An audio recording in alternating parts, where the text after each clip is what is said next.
अच्छा, क्वेश्चन पूछा जाता है कि आपके पास 2 चार्जेज़ हैं, कोई भी आपको पेयर ऑफ चार्जेज़ दे दिए जाते हैं और आपसे पूछा जाता है कि बताएँ where the field free region will be. ठीक है? फील्ड फ्री रीजन कहाँ बनेगा? उसकी एग्ज़ैक्ट पोज़ीशन भी पूछी जाती है, उसका दोनों चार्जेज़ से डिस्टेंस भी पूछा जाता है, ठीक है? तो अभी हम एक जनरल कॉन्सेप्ट बनाएँगे कि जिससे हमें आइडिया हो जाए कि फील्ड फ्री रीजन की पोजीशनिंग क्या होगी। एग्जैक्ट डिस्टेंस तो हम फाइंड कर सकते हैं फार्मूला यूज़ करके, दोनों चार्जेस के इलेक्ट्रिक फील्ड्स को इक्वल करके, फार्मूला यूज़ करके। हम अब इस वक्त हम ये देखेंगे कि फील्ड फ्री रीजन के लिए कंडीशंस क्या होती हैं और वो किस पोजीशन पर या किस जगह पे या किस रीजन में वो कंडीशंस फुलफिल हो रही होती हैं, ठीक है? तो सबसे पहले तो फील्ड फ्री रीजन क्या है, जहाँ ऐसा रीजन या ऐसी जगह जहाँ पर इलेक्ट्रिक फील्ड ज़ीरो है। अब हमें दिए जाते हैं पेयर ऑफ चार्जेस। कितने तरह के पेयर दिए जा सकते हैं? 4 तरह के पेयर हो सकते हैं, ठीक है? पहला पेयर है कि आपके पास 2 चार्जेस हैं, ठीक है? दोनों चार्जेस का जो मैग्नीट्यूड है वो भी सेम है। हम कह लेते हैं ये है क्यू चार्ज और ये भी क्यू चार्ज, दोनों पॉजिटिव क्यू चार्जेस हैं। स्पेसिफिक हम नहीं लिख रहे इनके मैग्नीट्यूड, बस these are the q charges. दोनों का मैग्नीट्यूड क्यू है, ठीक है? यानी दोनों का मैग्नीट्यूड सेम है। This is q and this is the q as well. हमसे पूछा ये जाता है कि बताएं इन दोनों के दरमियान या किस रीजन में इलेक्ट्रिक फील्ड ज़ीरो होगी, ठीक है? तो इलेक्ट्रिक फील्ड ज़ीरो होने के आपने सबसे पहले 2 प्राइमरी उसकी जो है ना कंडीशंस वो आपको पता होनी चाहिए। पहली कंडीशन कि किसी रीजन पे, यानी अगर इस पॉइंट पे मैं कह रहा हूँ ना कि आपकी इलेक्ट्रिक फील्ड ज़ीरो है, 2 चार्जेस तो मौजूद हैं, तो दोनों चार्जेस की कुछ ना कुछ इलेक्ट्रिक फील्ड तो होनी चाहिए ना। अगर ये चार्ज ना होता तो इस पॉइंट पे हमारी इलेक्ट्रिक फील्ड होती इस चार्ज की, यस। और अगर ये वाला चार्ज ना होता तो इस चार्ज की इलेक्ट्रिक फील्ड होती इस पॉइंट पे, यस। सो इस पॉइंट पे इलेक्ट्रिक फील्ड ज़ीरो कैसे होगी? ज़ीरो ऐसे होगी कि electric field is a vector. तो इस पॉइंट पे दोनों इलेक्ट्रिक फील्ड्स का जो मैग्नीट्यूड है ना, यानी इसको हम Q1 कह देते हैं, Q2 कह देते हैं ताकि डिफरेंशिएशन हो जाए। इन दोनों चार्जेस की electric field equal in magnitude है, ठीक है? इस पॉइंट पर। सेकेंडली, मैग्नीट्यूड में तो इक्वल होगी, डायरेक्शन भी ऑपोजिट है। यानी एक इलेक्ट्रिक फील्ड अगर राइट वर्ड है तो दूसरी की इलेक्ट्रिक फील्ड लेफ्ट वर्ड है। Exactly opposite direction and equal in magnitude. अब जब आप इनका रिजल्टेंट फाइंड करेंगे ना by using head to tail ruler whatsoever, तो आपको इसका रिजल्टेंट क्या मिलेगा? ज़ीरो, ठीक है? दोनों की इलेक्ट्रिक फील्ड्स एक दूसरे को एग्जैक्टली कैंसिल आउट कर देंगी। ऐसे ही है, इसको सिंपल हम समझने के लिए कह सकते हैं कि आपके पास एक बॉक्स है, ठीक है? इस बॉक्स पे एक राइट वर्ड फोर्स लग रही है और एक लेफ्ट वर्ड फोर्स लग रही है, ठीक है? दोनों फोर्सेस का मैग्नीट्यूड सेम है, लेकिन आप देखें डायरेक्शन ऑपोजिट है, एक राइट वर्ड एक लेफ्ट वर्ड। तो ये बॉक्स कहीं मूव करेगा नहीं। क्यों? क्यों नहीं मूव करेगा? बिकॉज इस पर नेट फोर्स ज़ीरो है। दोनों फोर्सेज ने एक दूसरे के इफेक्ट को कैंसिल आउट कर दिए, ठीक है? तो इस वजह से ये बॉक्स कहीं भी मूव नहीं करेगा। इसी तरह इलेक्ट्रिक फील्ड भी ज़ीरो हो जाएगी। इस बॉक्स पे नेट फोर्स ज़ीरो होगी ना, तो इस पॉइंट पे नेट इलेक्ट्रिक फील्ड ज़ीरो हो जाएगी। और अगर आप किसी चार्ज को यहाँ पर रख देते हैं, किसी एक्सटर्नल चार्ज को, आपका कोई टेस्ट चार्ज है या कोई और पॉइंट चार्ज है या कोई और चार्ज है, उसको अगर आप इस पॉइंट पे रख दें तो उस पर कोई फोर्स भी नहीं लगेगी, क्योंकि फोर्स के लिए इलेक्ट्रिक फील्ड का होना ज़रूरी है। इलेक्ट्रोस्टैटिक फोर्स के लिए इलेक्ट्रिक फील्ड का होना ज़रूरी है। हमारे पास फार्मूला भी होता है ना, q e, f is equal to q e. तो अगर ई ही नहीं है, ई ज़ीरो है, तो एफ भी ज़ीरो होगी, उस चार्ज पे कोई फोर्स नहीं लगेगी, ठीक है? अच्छा, 2 कंडीशन हमने मेंशन कर दी, ठीक है? अच्छा, अब फर्स्ट पेयर ऑफ चार्जेस हमारे पास ये हैं। ये फर्स्ट पेयर ऑफ चार्जेस हैं कि दोनों चार्जेस मैग्नीट्यूड में भी सेम है और दोनों का साइन भी सेम है, ठीक है? सेकंड पेयर ऑफ चार्जेस क्या होंगे? 2 चार्जेस जिनका मैग्नीट्यूड जो है वो डिफरेंट है, लेकिन साइन सेम है। 2q कर देते हैं इसको और इसको प्लस q कर देते हैं। ये इसका मैग्नीट्यूड डबल है, इसका मैग्नीट्यूड हाफ है इससे। अच्छा, साइन सेम होने का मतलब ये नहीं कि पॉजिटिव हो, मैंने दोनों में पॉजिटिव मेंशन किया। It can be negative q and negative q, but same होना चाहिए, ठीक है? It can be negative 2q and negative q। Point is कि दोनों का साइन सेम होना चाहिए, बेशक वो पॉजिटिव पॉजिटिव हो या नेगेटिव नेगेटिव हो, ठीक है? सेकंड हमारे पास ये पेयर आ गया। थर्ड पेयर हमारे पास होगा कि दोनों चार्जेस का जो साइन है ना वो भी डिफरेंट होगा। साइन कैसे हम कहेंगे? एक को हम कह देते हैं -2q और एक को हम कह देते हैं प्लस क्यू। दोनों का साइन देखें, एक माइनस है एक प्लस है, और दोनों का जो चार्ज है वो भी डिफरेंट है। ठीक है, तो इनकी इनकी इलेक्ट्रिक फील्ड ज़ीरो किसी और जगह होगी। ठीक है, हमारे पास लास्ट जो पेयर बनेगा वो होगा कि दो चार्जेस हैं, दोनों का क्या बन सकता है, एक ही पॉसिबिलिटी रहेगी ना कि दोनों का साइन डिफरेंट है, ये नेगेटिव चार्ज है, ये पॉजिटिव चार्ज है, लेकिन दोनों का मैग्नीट्यूड सेम है। तो हमारे पास ये फोर्थ पॉसिबिलिटी बन गई। ठीक है, अब हमने इन चारों में पता करना है कि हमारा फील्ड फ्री रीजन बनेगा कहाँ एक्चुअली। अच्छा, डायरेक्शन हम देखेंगे। एक्चुअली इन दोनों कंडीशंस को फुलफिल करना है हमने किसी पॉइंट पे, जिस पॉइंट पे ये दोनों कंडीशन पूरी उतरती हैं वो उस पॉइंट पे हमारी इलेक्ट्रिक फील्ड जीरो होगी। अब आप देखें, इस चार्ज की इलेक्ट्रिक फील्ड हम पहले ड्रॉ करते हैं। अच्छा, मैं जो ये वाले इस लाइन में सारे चार्जेज हैं इनकी इलेक्ट्रिक फील्ड मैं ब्लैक से ड्रॉ करूँगा, इनकी इलेक्ट्रिक फील्ड मैं ब्लू से ड्रॉ करूँगा। ठीक है, तो पहले हम ब्लैक वाली ड्रॉ कर लेते हैं। ये हमारा जो Q1 चार्ज है, इसकी इलेक्ट्रिक फील्ड की डायरेक्शन कैसे होगी? पॉजिटिव चार्ज से इलेक्ट्रिक फील्ड की डायरेक्शन हमेशा अवे होती है, अवे फ्रॉम पॉजिटिव चार्ज। तो इलेक्ट्रिक फील्ड की डायरेक्शन होगी अवे फ्रॉम पॉजिटिव चार्ज। ठीक है, यहाँ पर अगर मैं इलेक्ट्रिक फील्ड पता फाइंड करूँ तो ये भी अवे फ्रॉम, चले हम इसको नीचे ड्रॉ कर लेते हैं, ईजी होगा। अवे फ्रॉम, ये हम ब्लैक वाली यानी इसकी ड्रॉ करें। ठीक है, away from positive charge, away from positive charge, away from positive charge. ठीक है, और अगर इस जगह मैं ड्रॉ करूँ तो यहाँ पर भी अवे फ्रॉम पॉजिटिव चार्ज ही होनी चाहिए, तो यहाँ पर इलेक्ट्रिक फील्ड की डायरेक्शन ऐसे होगी। एक्चुअली ये जो लाइंस हैं ये ऊपर आनी चाहिए, मैंने नीचे ड्रॉ इसलिए की है ताकि जगह की हमें कोई कमी ना पेश है। ठीक है, तो ये हमने कर ली ब्लैक वाली lines draw for this charge. अब हम इस चार्ज के लिए लाइंस ड्रॉ करते हैं ब्लू से। तो इसकी इलेक्ट्रिक फील्ड की क्या डायरेक्शन होगी? यहाँ से अवे फ्रॉम दिस चार्ज, कैसे? इस तरह, यानी आप इस चार्ज से राइट लेफ्ट वर्ड जितना मर्जी मूव करें, इलेक्ट्रिक फील्ड की डायरेक्शन ऐसे ही रहनी है। ठीक है, मैं इस पॉइंट पे इलेक्ट्रिक फील्ड फाइंड करूंगा, इस डायरेक्शन में होगी, इस पॉइंट पे करूंगा, इस डायरेक्शन में होगी। ठीक है, और इस चार्ज से राइट वर्ड इलेक्ट्रिक फील्ड की डायरेक्शन ऐसे ही रहेगी, आप जितना मर्जी दूर चले जाएं। ओके, अच्छा, हम इसी तरह ना इन सब चार्जेस के लिए ड्रॉ कर लेते हैं। पहले इसकी इलेक्ट्रिक फील्ड की डायरेक्शन कैसे होगी, इसको तो हमने ब्लैक से ड्रॉ करना है। Away away away and away. ठीक है, और यहाँ पे भी अवे। ओके, और इसकी इलेक्ट्रिक फील्ड कैसे, पहले बाकियों की कर लेते हैं। अब ये नेगेटिव चार्ज आ गया, नेगेटिव चार्ज की इलेक्ट्रिक फील्ड की क्या डायरेक्शन होती है? टूवर्ड्स नेगेटिव चार्ज, यानी इस तरफ, टूवर्ड्स नेगेटिव चार्ज होगी। ठीक है, या अगर मैं इस पॉइंट पे देखूंगा तो टूवर्ड्स नेगेटिव चार्ज, इस पॉइंट पे देखूंगा तो टूवर्ड्स, तो हर पॉइंट पे नेगेटिव चार्ज की तरफ, यहाँ पर भी नेगेटिव चार्ज की तरफ इलेक्ट्रिक फील्ड की डायरेक्शन होगी। ठीक है, ओके, सो इस चार्ज की देख लेते हैं, इस चार्ज की भी टूवर्ड्स नेगेटिव चार्ज। अच्छा, मैं वैसे आपको ये सारे इस वजह से एक साथ बता रहा हूँ ताकि बाद में कन्फ्यूजन हो, जब हम मेन पॉइंट कर रहे होंगे ना तब ना कन्फ्यूजन हो जाती है डायरेक्शन में। तो हम डायरेक्शन पहले डिसाइड कर लेते हैं, बाकी चीज़ें बाद में होती रहेंगी। अच्छा, अब ये इस चार्ज की ड्रॉ कर लेते हैं। इस चार्ज की क्या होगी? अवे फ्रॉम पॉजिटिव चार्ज, तो away from positive charge this direction होगी। ठीक है, और यहाँ पर भी अवे फ्रॉम पॉजिटिव चार्ज, तो ऐसे डायरेक्शन आ जाएगी। अब ये पॉजिटिव चार्ज है तो इस पॉजिटिव चार्ज की अवे फ्रॉम पॉजिटिव चार्ज। ठीक है, और यहाँ पर भी अवे फ्रॉम पॉजिटिव चार्ज।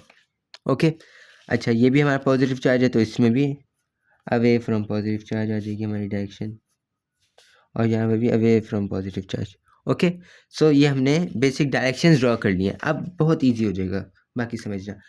क्या अब हमने करना क्या है, जितना हमने रीजन ड्रॉ किया ना, अभी पहली कंडीशन की हम बात करते हैं, जितना आपने ये रीजन ड्रॉ किया ना, इस रीजन को अपने 3 मजीद पार्ट्स में डिवाइड कर देना है। पहला पार्ट होगा इन दोनों चार्जेस के दरमियान वाला रीजन, ये, यानी हम अगर स्पेसिफिकली देखना चाहें तो ये वाला रीजन एक्चुअली वो हमने इलेक्ट्रिक फील्ड नीचे ड्रॉ किए हैं for the sake of ease. Actually ये वाला रीजन है आपके पास। ठीक है, इस रीजन में इलेक्ट्रिक फील्ड की डायरेक्शन आपने देखनी है, क्या इस रीजन में इलेक्ट्रिक फील्ड इन दोनों कंडीशन को फुलफिल कर रही है या नहीं। ठीक है, फिर दूसरा रीजन आपके पास ये वाला होगा और तीसरा रीजन आपके पास ये वाला होगा, यानी एक दोनों चार्ज के दरमियान, एक चार्ज से राइट साइड पर और दूसरा दूसरे चार्ज से लेफ्ट साइड पर। ठीक है, तो अब हमने देखनी है दोनों कंडीशन। पहली कंडीशन इस रीजन में देखते हैं, इस रीजन 1 में हम देख लेते हैं इलेक्ट्रिक फील्ड। पहली बात, मैग्नीट्यूड की तो बात हम बाद में करते हैं। ठीक है, पहली कंडीशन क्या है, मैग्नीट्यूड की, दूसरी कंडीशन है डायरेक्शन की। मैग्नीट्यूड इक्वल होना चाहिए और डायरेक्शन ऑपोजिट होनी चाहिए। तो पहले हम डायरेक्शन देख लेते हैं, क्या इस रीजन में इलेक्ट्रिक फील्ड की डायरेक्शन सेम है, ऑपोजिट है? नहीं। तो इलेक्ट्रिक फील्ड क्या एक दूसरे को कैंसिल आउट कर सकती हैं? इस चार्ज की इलेक्ट्रिक फील्ड और इस चार्ज की, यानी blue electric field and red black electric field, क्या वो इस रीजन में एक दूसरे को कैंसिल आउट कर सकती हैं? नहीं, बिकॉज वो सेम डायरेक्शन में। तो ये वाला रीजन तो हमारा कैंसिल आउट हो गया। इस रीजन में आपकी कोई इलेक्ट्रिक फील्ड एक दूसरे को कैंसिल नहीं कर सकती, तो इस रीजन में आपकी फील्ड फ्री रीजन बनना नॉट पॉसिबल। ठीक है, यहाँ पर आ जाए, ये आपका रीजन नंबर 2 इस रीजन में पॉसिबल है, बल्कि इसको रीजन 3 कह देते हैं, ये 2 हो जाएगा। इस रीजन में पॉसिबल है? नो। यहाँ पर भी आप देखें, इस चार्ज की इलेक्ट्रिक फील्ड और इस चार्ज की इलेक्ट्रिक फील्ड सेम डायरेक्शन में, तो हमारी दूसरी कंडीशन तो पूरी हो ही नहीं रही, तो इसको भी हमने कैंसिल कर दिया। इस रीजन में है, क्या इस रीजन में पॉसिबल है कि दोनों की इलेक्ट्रिक फील्ड्स एक दूसरे के इक्वल हो जाएं? Yes, of course. Black electric field rightward है, ब्लू इलेक्ट्रिक फील्ड लेफ्टवर्ड है, तो दोनों इलेक्ट्रिक फील्ड्स एक दूसरे के ऑपोजिट डायरेक्शन में है। ठीक है, तो दूसरी कंडीशन तो फुलफिल हो रही है। ओके, अब पहली कंडीशन क्या फुलफिल हो रही है? पहली देखें, दूसरी कंडीशन फुलफिल हो रही है या नहीं हो रही, उसके लिए वो देख के हमें पता लगेगा कि इलेक्ट्रिक फील्ड यहाँ बन रही है, यहाँ बन रही है, यहाँ बन रही है। पहली कंडीशन से हमें उसकी एग्जैक्ट पॉइंट लोकेशन का पता लग जाएगा, बिल्कुल एग्जैक्ट नहीं, लेकिन तकरीबन एग्जैक्ट। ठीक है, पहली कंडीशन क्या है कि दोनों इलेक्ट्रिक फील्ड्स एक दूसरे के इक्वल भी होनी चाहिए, ऐसा पॉइंट जहाँ पर इन दोनों चार्ज की इलेक्ट्रिक फील्ड एक दूसरे के इक्वल हो। अब वो पॉइंट यहाँ तो नहीं है, यहाँ पर भी नहीं है, इस रीजन में है, इन दोनों चार्जेस के दरमियान वाला जो रीजन है ना, यहाँ पर है वो पॉइंट। यहाँ पर भी एग्जैक्ट कहाँ? यहाँ पर भी एग्जैक्ट उस जगह जहाँ पर दोनों की इलेक्ट्रिक फील्ड एक दूसरे के इक्वल है, यानी E1 will be equal to E2। ऐसी पोजीशन आपने ढूंढनी है। ठीक है, ऐसी पोजीशन कहाँ हो सकती है? ठीक है, अब देखें, ये एक चार्ज है आपका और एक ये चार्ज है, इसका मैग्नीट्यूड भी क्यू है, इसका मैग्नीट्यूड भी क्यू है, दोनों पॉजिटिव चार्जेस हैं। ठीक है, अगर मैं इनके दरम्यान में बिल्कुल सेंटर में एक पॉइंट कंसिडर करूं, ठीक है, हम फॉर एग्जांपल अभी हम सपोज कर रहे हैं जस्ट कि इस पॉइंट पे इलेक्ट्रिक फील्ड जीरो होगी, तो अब आप चेक करते हैं क्या ये पॉसिबल है? पहली कंडीशन तो फुलफिल हो रही है ना, और सॉरी दूसरी कंडीशन की डायरेक्शन ऑपोजिट है, इस रीजन में ही डायरेक्शन ऑपोजिट आ रही थी ना, यहाँ पर नहीं आ रही, यहाँ पर भी नहीं आ रही। अब इस पॉइंट पर इलेक्ट्रिक फील्ड क्या एक दूसरे को कैंसिल आउट कर सकती हैं? हमने मैग्नीट्यूड देखना है। अब देखें, इस चार्ज के इलेक्ट्रिक फील्ड के लिए आपको क्या क्या चाहिए? Electric field 1 will be equal to k Q1 divide by R1 square. ठीक है, और electric field 2 will be equal to k Q2 divide by R2 square. Okay, क्या ये E1 और E2 इक्वल हैं? चेक कर लेते हैं कि दोनों सेम है, तो ये तो कैंसिल हो गए। Q1 और Q2 हमने अभी कह दिया कि दोनों चार्जेस का मैग्नीट्यूड सेम है, तो Q1 और Q2 ये भी दोनों भी सेम है। ठीक है, डिस्टेंस, क्योंकि हमने ये पॉइंट मिड में कंसिडर किया है, तो यहाँ पर दोनों चार्जेस का जो डिस्टेंस है, इस चार्ज का यहाँ से यानी इस पॉइंट से इस चार्ज का डिस्टेंस वो भी सेम है। इसको हम अगर x कह रहे हैं तो ये भी x ही है, क्योंकि बिल्कुल मिड पॉइंट हमने कंसिडर किया है ना, तो इसका मतलब R1 और R2 भी सेम है। इट मीन्स के दोनों चार्जेस के दरमियान, अभी हमने क्या अभी तक हमारी कंक्लूजन थी कि इन दोनों चार्जेस के दरमियान कहीं इलेक्ट्रिक फील्ड ज़ीरो होगी। वो यहाँ भी हो सकता था, यहाँ भी कहीं भी हो सकता था, लेकिन अब हमारी कंक्लूजन क्या आई है कि एग्जैक्टली मिड पॉइंट पर इस जगह इलेक्ट्रिक फील्ड ज़ीरो होगी। यानी जब दो charges equal in magnitude with same science हैं, तो इलेक्ट्रिक फील्ड ज़ीरो कहाँ होगी? बिल्कुल सेंटर में। ठीक है, दोनों चार्जेस के बिल्कुल सेंटर में, ना लेफ्ट साइड पे ना राइट साइड पे, दोनों चार्जेस के दरमियान वाले रीजन में बिल्कुल सेंटर में। ठीक है, ये पहली कंडीशन हमने पूरी कर ली, आई मीन पहला केस हमने पूरा कर लिया। दूसरा केस में क्या है? दूसरे केस में हम देख लेते हैं कि इलेक्ट्रिक फील्ड कहाँ जीरो हो सकती है। पहले हम दूसरी कंडीशन को देखा करेंगे, फिर हम पहली कंडीशन को देखा करेंगे। एक रीजन आ गया, एक ये आ गया और एक ये आ गया। ठीक है, इस रीजन में, रीजन 1 में आप बताएं क्या इलेक्ट्रिक फील्ड एक दूसरे को कैंसिल कर सकती है? नो, दूसरी कंडीशन ही पूरी नहीं हो रही, दोनों की डायरेक्शन सेम है, तो ये कैंसिल।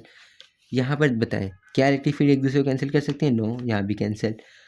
इस रीजन में बताएं क्या इलेक्ट्रिक फील्ड एक दूसरे को कैंसिल आउट कर सकती है? यस, पॉसिबल, पॉसिबल है, हमारी दूसरी कंडीशन पूरी हो रही है। अब पहली कंडीशन को देखते हैं, क्या किस जगह, दोबारा यहाँ आ जाए, इसको हमने कर दिया अब 2Q। ठीक है, यहाँ पे नहीं बन रही, यहाँ पर भी नहीं बन रही, 2Q कर दिया। कंसीडर हम वही कर रहे हैं कि मिड पॉइंट है एग्जैक्टली, ठीक है।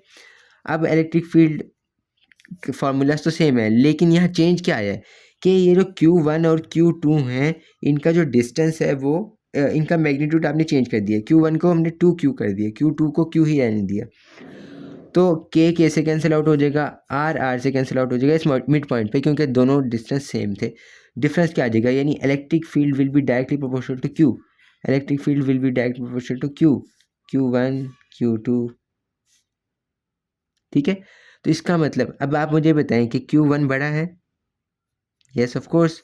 तो इसका मतलब इस पॉइंट पर इसकी इलेक्ट्रिक फील्ड स्ट्रॉन्गर होगी और इसकी इलेक्ट्रिक फील्ड थोड़ी सी वीकर होगी, क्योंकि इसका मैग्नीट्यूड कम है। इलेक्ट्रिक फील्ड डिस्टेंस और आपने K की वैल्यू तो कांस्टेंट कर दी ना, एक दूसरे के इक्वल कर दी, तो अब इलेक्ट्रिक फील्ड चार्ज पर डिपेंड कर रही है। और क्योंकि हमारा चार्ज डिफरेंस है, इसका चार्ज ज़्यादा है, इसका कम है, तो सेंटर पॉइंट पर इलेक्ट्रिक फील्ड एक दूसरे को कैंसिल आउट नहीं कर सकती, क्योंकि ये दोनों इलेक्ट्रिक फील्ड एक दूसरे के इक्वल ही नहीं हो रही, ठीक है। पहली कंडीशन तो फिर दूसरी कंडीशन तो हो गई थी ना पूरी, कि दोनों ऑपोजिट डायरेक्शन में, लेकिन पहली कंडीशन नहीं पूरी हो रही। तो अब आप किस तरफ मूव करें, हम इस तरफ जाएं या इस तरफ जाएं इलेक्ट्रिक फील्ड को ज़ीरो करने के लिए। अच्छा, अगर हम इस तरफ मूव करते हैं, मैं इस पॉइंट को मैं कंसिडर करता हूँ कि ये यहाँ पर बन गया, ठीक है। तो अब आप मुझे बताएं, क्या यहाँ पर पॉसिबल है इलेक्ट्रिक फील्ड एक दूसरे को कैंसिल आउट कर ले? यस पॉसिबल है। कैसे? अब हम दोबारा फार्मूला लिखते हैं, E is equal to direct proportional to Q1 divide by R1 square E1, और E2 will directly proportional to क्या होगा, Q2 divide by R2 square. हमने K को वैसे ही कैंसिल आउट कर दिया क्योंकि वो तो था ही कॉन्स्टेंट। अच्छा, अब आप मुझे बताएं, ये दो फार्मूला, ये दोनों इलेक्ट्रिक फील्ड एक दूसरे के इक्वल कब होंगी, जब ये Q1 divide by R1 square is equal to Q2 divide by R2 square, यानी ये दोनों रेशोज एक दूसरे के इक्वल हो जाए। अब Q1 तो बड़ा है थोड़ा सा और Q2 इसके मुकाबले में थोड़ा छोटा है, तो इसको बैलेंस करने के लिए हम क्या करेंगे, डिस्टेंस इसको थोड़ा सा चेंज कर लेंगे। R1 को हम क्या करेंगे, बढ़ा देंगे। इसका न्यूमिनेटर बड़ा है ना, तो इसके डिनोमिनेटर को भी बढ़ा देंगे, ताकि ओवरऑल रेशो का आंसर इसके इक्वल हो जाए। इसका Q2 बड़ा है तो इसका R2 भी कम कर दो, ताकि इलेक्ट्रिक फील्ड 1 और 2 आपस में इक्वल हो जाए, ठीक है। दोनों रेशोज को इक्वल करना है ना, अगर न्यूमिनेटर बड़ा है तो डिनोमिनेटर को भी बढ़ा दो, ताकि फॉर एग्जांपल इसका न्यूमिनेटर था 2, डिनोमिनेटर हमने कर दिया 10, ठीक है। इसका न्यूमिनेटर है 1, इसका डिनोमिनेटर क्या कर देंगे 5, ठीक है। तो इसका इसका चार्ज ज़्यादा था ना, इसका डिस्टेंस भी आपने ज़्यादा कर दिया।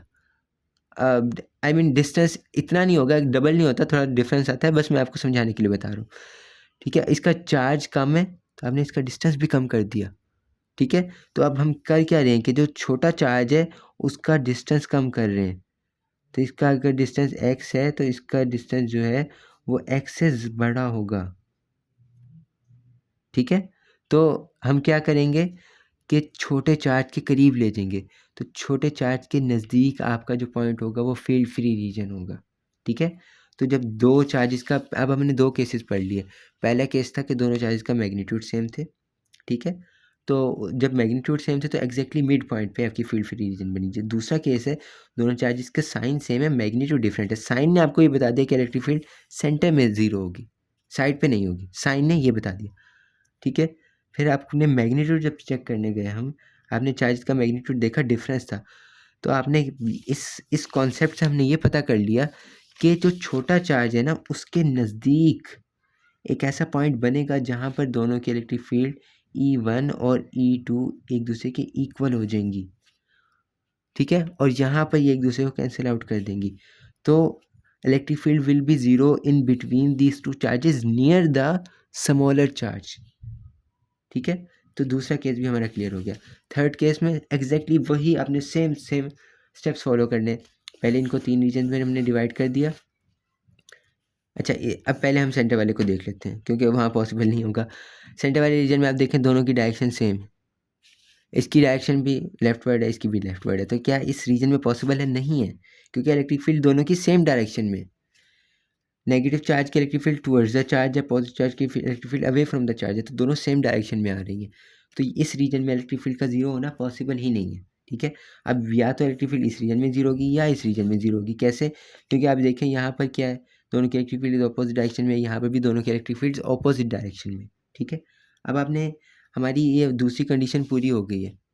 पहली कंडीशन को हमने पूरा करना है। पहली कंडीशन क्या होगी कि ऐसा पॉइंट जहाँ पर दोनों के इलेक्ट्रिक फील्ड का मैग्नीट्यूड जो है वो इक्वल हो जाए, ठीक है। अब मैग्नीट्यूड इक्वल कैसे होगा, एग्जैक्टली सेम फार्मूला यूज़ करेंगे हम। अब देखें, अगर मैं अब क्या पॉसिबिलिटी कि या तो इस पॉइंट पे इलेक्ट्रिक फील्ड जीरो होगी या इस पॉइंट पे इलेक्ट्रिक फील्ड जीरो होगी, या यानी इस चार्ज की तरफ इलेक्ट्रिक फील्ड जीरो होगी या इस चार्ज की तरफ इलेक्ट्रिक फील्ड जीरो होगी, ठीक है। यही दो पॉसिबिलिटीज़ है ना। अब सेम फार्मूला यूज़ करें, इलेक्ट्रिक फील्ड 1 या इलेक्ट्रिक फील्ड नेगेटिव चार्ज कह लेते हैं हम, क्या होगा k q divide by r square, और इलेक्ट्रिक फील्ड जो पॉजिटिव चार्ज के वो क्या है k q positive divide by r square, ठीक है। और ये क्यू नेगेटिव है। तो अब देखें, दोनों की इलेक्ट्रिक फील्ड इक्वल करनी है आपने, के तो दोनों का सेम है तो के को कैंसिल आउट कर दे। Q1 और Q2 ये दोनों डिफरेंस हैं, ये देखिए ये 2 है और ये 1 है, तो इसका मतलब यहाँ पर एग्जैक्टली वही केस आ गया जो हमने ऊपर पढ़ा है कि आपने इन दोनों की रेशो को सेम करना है, वही सेम केस, ठीक है। तो जिसका चार्ज ज़्यादा है उसका डिस्टेंस भी बढ़ा दें, ठीक है। इस पॉइंट पे अगर मैं इस कहूँ कि इस पॉइंट पे आपकी इलेक्ट्रिक फील्ड जीरो है, क्या ये पॉसिबल है? इसका डिस्टेंस थोड़ा सा है x है, और इसका जो डिस्टेंस है छोटे चार्ज का डिस्टेंस सर यहाँ तक है, ये वाला डिस्टेंस कितना ज़्यादा है, ये x से कितना ज़्यादा होगा। तो हमने तो इसका ऑपोजिट करना है, जिसका चार्ज ज़्यादा है उसका डिस्टेंस बढ़ाना है। जिसका यहाँ इस केस में क्या हो रहा है कि जिसका चार्ज ज़्यादा है उसका डिस्टेंस कम आ रहा है, तो हमने ऐसा तो नहीं करना ना। तो हम क्या करेंगे, इस पॉइंट को कंसिडर करेंगे, जिसका चार्ज कम है उसका डिस्टेंस कम कर देंगे, ये x करना है, और ये इस चार्ज से डिस्टेंस आपने x से ज़्यादा रखना है, ठीक है। जिसका चार्ज कम है उसका डिस्टेंस भी कम करें।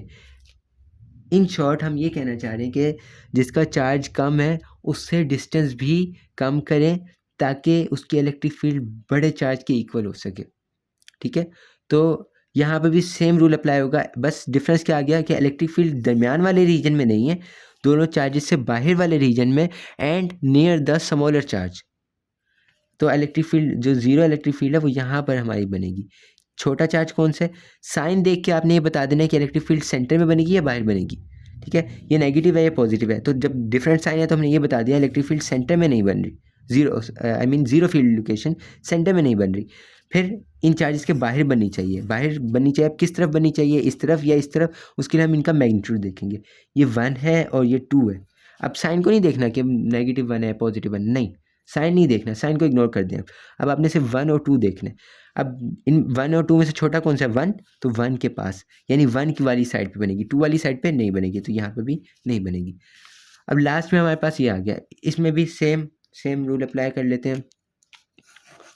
यहाँ पर मुझे बताएं इलेक्ट्रिक फील्ड जीरो हो सकती है, नहीं, क्योंकि सेम डायरेक्शन में। यहाँ जीरो हो सकती है, पॉसिबिलिटी है, यहाँ पर भी जीरो हो सकती है, पॉसिबिलिटी है। लेकिन अब आप देखें दोनों के चार्जेस का मैग्नीट्यूड सेम है। अगर मैं एक पॉइंट यहाँ कंसिडर करता हूँ, एक पॉइंट यहाँ कंसिडर करता हूँ, तो इलेक्ट्रिक फील्ड पॉजिटिव का फार्मूला क्या होगा, k q positive divide by r positive का स्क्वायर, ठीक है। और इलेक्ट्रिक फील्ड नेगेटिव का फार्मूला क्या होगा, k q negative divide by r negative का स्क्वायर। अच्छा, अब आप देखें के कांस्टेंट है, के एक दूसरे के इक्वल है, क्यू भी इक्वल है, क्योंकि दोनों चार्जेस का जो मैग्नीट्यूड है वो सेम है, ये के और क्यू, तो इसका मतलब ये तो कैंसिल आउट हो गया। तो आपकी जो इलेक्ट्रिक फील्ड है E positive will be inversely proportional to R positive का स्क्वायर, और E negative will be inversely proportional to R negative का स्क्वायर। बहुत सिंपल हो गया। अब आप मुझे ये बताएं क्या ये पॉसिबल है, सेंटर में तो नहीं बन रही ना इलेक्ट्रिक फील्ड ज़ीरो, सेंटर में फील्ड फ्री रीजन नहीं बन रहा। अगर मैं एक पॉइंट यहाँ कंसिडर करता हूँ तो पॉजिटिव चार्ज का जो डिस्टेंस है एक्स पॉजिटिव वो तो इतना ज़्यादा है, और नेगेटिव चार्ज का डिस्टेंस इतना सा है एक्स नेगेटिव। अगर मैं यहाँ पॉइंट कंसिडर करता हूँ तो पॉजिटिव चार्ज का डिस्टेंस जो है वो कम होगा और नेगेटिव चार्ज का डिस्टेंस ज़्यादा हो जाएगा। तो इलेक्ट्रिक फील्ड का जो फार्मूलाज हमारे पास आए हैं वो ये आए हैं कि इलेक्ट्रिक फील्ड सिंपल डिस्टेंस पर डिपेंड कर रही है। तो आप मुझे ये बताएं क्या ये पॉसिबल है कि दोनों ऐसे पॉइंट, वो पॉइंट ऐसा पॉइंट जो इस रीजन में ना हो, या पे यहाँ हो या यहाँ हो, और दोनों चार्जेस से उस पॉइंट का डिस्टेंस सेम हो, नहीं पॉसिबल। अगर आप यहाँ लेते हैं तो इस चार्ज का डिस्टेंस कम होगा, इसका ज़्यादा होगा, यहाँ कंसिडर करें तो इसका डिस्टेंस ज़्यादा कम और इसका ज़्यादा हो जाएगा, तो इसका मतलब इलेक्ट्रिक फील्ड भी कभी एक दूसरे के इक्वल हो ही नहीं सकती। इस फार्मूला से इलेक्ट्रिक फील्ड डिपेंड कर रही है सिंपली डिस्टेंस पे। तो अगर डिस्टेंस इक्वल होंगे तो इलेक्ट्रिक फील्ड इक्वल होगी। अब डिस्टेंस इक्वल हो ही नहीं सकते कहीं भी, किसी भी रीजन में डिस्टेंस इक्वल नहीं हो सकते। इस रीजन में भी नहीं हो सकते, इस रीजन, हाँ सेंटर में हो सकते थे, यहाँ डिस्टेंस इक्वल हो सकते हैं, यहाँ से भी सेम डिस्टेंस और यहाँ से भी सेम डिस्टेंस, लेकिन यहाँ पर हमारी दूसरी कंडीशन पूरी नहीं हो रही। दूसरी कंडीशन क्या थी? ऑपोजिट डायरेक्शन होनी चाहिए, वो तो पूरी नहीं हो रही। तो इसका मतलब यहाँ पर आपकी दूसरी कंडीशन नहीं पूरी हो रही और इन दोनों रीजन में आपकी पहली कंडीशन पूरी नहीं हो रही। ठीक है, यहाँ दूसरी फुलफिल नहीं हो रही, यहाँ पहली फुलफिल नहीं हो रही इन दोनों में। इसका मतलब कि इलेक्ट्रिक फील्ड कहीं भी ज़ीरो नहीं हो सकती। ठीक है, फिर हम क्या कह देते हैं कि जब दोनों चार्जेस मैग्नीट्यूड में सेम हो, साइन ऑपोजिट हो, फिर हम कह देते हैं कि electric field will be zero at, यानी दोनों चार्ज के दरमियान में नहीं बन रही, दोनों चार्जेस से साइड पर इन्फिनिटी पे, यानी इस चार्ज के भी साइड पे इन्फिनिटी, यानी आप इन्फिनिटी दूर चले जाएं, वहाँ पर मे भी इलेक्ट्रिक फील्ड एक दूसरे के इक्वल हो जाए। यहाँ से भी इन्फिनिटी दूर चले जाएं, वहाँ पर मे भी इलेक्ट्रिक फील्ड एक दूसरे के इक्वल हो जाए, लेकिन फाइनाइट रीजन में इलेक्ट्रिक फील्ड का जीरो होना पॉसिबल नहीं है। ठीक है, तो this was all about the field free location, और उनकी हमने एग्जैक्ट स्पॉटिंग कर दी कि कहाँ पर आपकी फील्ड फ्री लोकेशन बनेगी। ठीक है।